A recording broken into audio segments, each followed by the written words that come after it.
അല്ല കൂട്ടരെ, ഈ മക്കൾക്കിടയിൽ വേർതിരിവ് കാണിക്കുന്ന മാതാപിതാക്കളുണ്ടല്ലേ, എന്നെ അത്ഭുതപ്പെടുത്തി കേട്ടോ. അതിലേറെ സങ്കടപ്പെടുത്തി. ഇശാ നമസ്കാരം കഴിഞ്ഞ് പുറത്തേക്ക് വരുന്ന വഴി പുറമ്പളിരുന്ന ഒരാൾ വിതുമ്പി കരയുകയാണ്. അദ്ദേഹത്തിന്റെ തേങ്ങലിന്റെ ശബ്ദം പുറത്തേക്ക് കേൾക്കാം.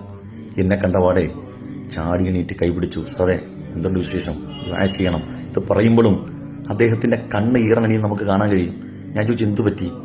അപ്പോഴാണ് അദ്ദേഹത്തിന്റെ കഥനകഥ പറയുന്നത്. പ്രവാസ ലോകത്ത് കിടന്ന് കഷ്ടപ്പെട്ടതിന്റെ ബഹുഭൂരിഭാഗം പൈസയും നാട്ടിലേക്ക് അയച്ചു കൊടുത്തു. തറവാട് വീട് പണിതു. അതിനകത്ത് 90% പൈസയും അദ്ദേഹത്തിൻ്റെതായിരുന്നു. അവസാനം ഉമ്മയും മാപ്പയും കൂടെ കുടുംബം തറവാട് ഇളയ സഹോദരന്റെ പേരിലേക്ക് എഴുതി വെച്ചു. തറവാട് നഷ്ടപ്പെട്ടാലും കുഴപ്പമില്ല, ഉമ്മാനെയും മാപ്പാനെയും അദ്ദേഹത്തിന് എന്നെ തിരിച്ചു കിട്ടി.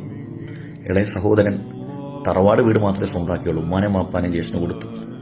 ഇതൊന്നുമല്ല ഇതിനകത്ത് കൗതുകരമായ കാര്യം. അദ്ദേഹം പറയാണ്, ഉമ്മാനെ മാപ്പാക്ക് ഖിദ്മത്ത് ചെയ്യാൻ പറ്റിയത് വലിയ സന്തോഷം. പക്ഷെ സങ്കടപ്പെടുന്ന ഒരു കാര്യം എന്താണെന്ന് വെച്ചാൽ, 2 കൊല്ലം കൂടിയിരിക്കുമ്പോഴാണ് അനുജൻ നാട്ടിൽ വരുന്നത്. അനുജൻ വരുമ്പോൾ ഉമ്മാക്ക് ഒരു പുള്ളിത്തുണിയും ഒരു കുപ്പായവും ഒരു ടൈഗർ ബാമും കൊടുക്കും. അനിയൻ പോയി 2 കൊല്ലം കഴിഞ്ഞ് തിരിച്ചു വരുന്നതുവരെ ഈ പുള്ളിക്കുപ്പായത്തിന്റെ പോരിശയും പറഞ്ഞുകൊണ്ടിരിക്കും. ഒരു ദിവസം ഉമ്മാക്ക് 10-300 രൂപയുടെ ഗുളി വേണം. അതെല്ലാം ഈ കൂലിപ്പണി എടുത്തിട്ടാണ്, അതിന്റെ വിഹിതം കൊണ്ടാണ് മേടിക്കുന്നത്.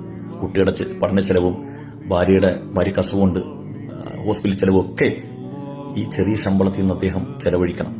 പിന്നെ ഉമ്മാടെ ഗുളിയും വാപ്പാടെ ഗുളിയും, അതുപോലെ അതൊക്കെ സന്തോഷമാണ്. ഒരു നല്ല വാക്ക് പറഞ്ഞുകൂടെ അവസ്ഥ എന്ന് ഓർക്കുമ്പോൾ എന്നും ഭാര്യയും അദ്ദേഹത്തിനെയൊക്കെ കുറ്റപ്പെടുത്തിയിട്ടുള്ള സംസാരമാണ്.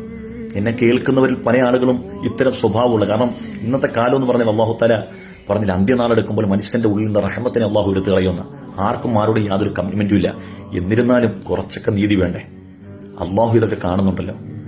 നമുക്ക് മക്കൾക്ക് നമ്മളോട് മാത്രമല്ല ബാധ്യത കേട്ടോ ഉമ്മമാരെ, മക്കളോട് നമുക്കും ബാധ്യതയുണ്ട്. അള്ളാഹു ചോദിക്കും, അള്ളാഹു നമ്മോട് ചോദിക്കും, നിങ്ങൾ നിങ്ങളുടെ ഉത്തരവാദിത്വം നിർവഹിച്ചൊന്നു.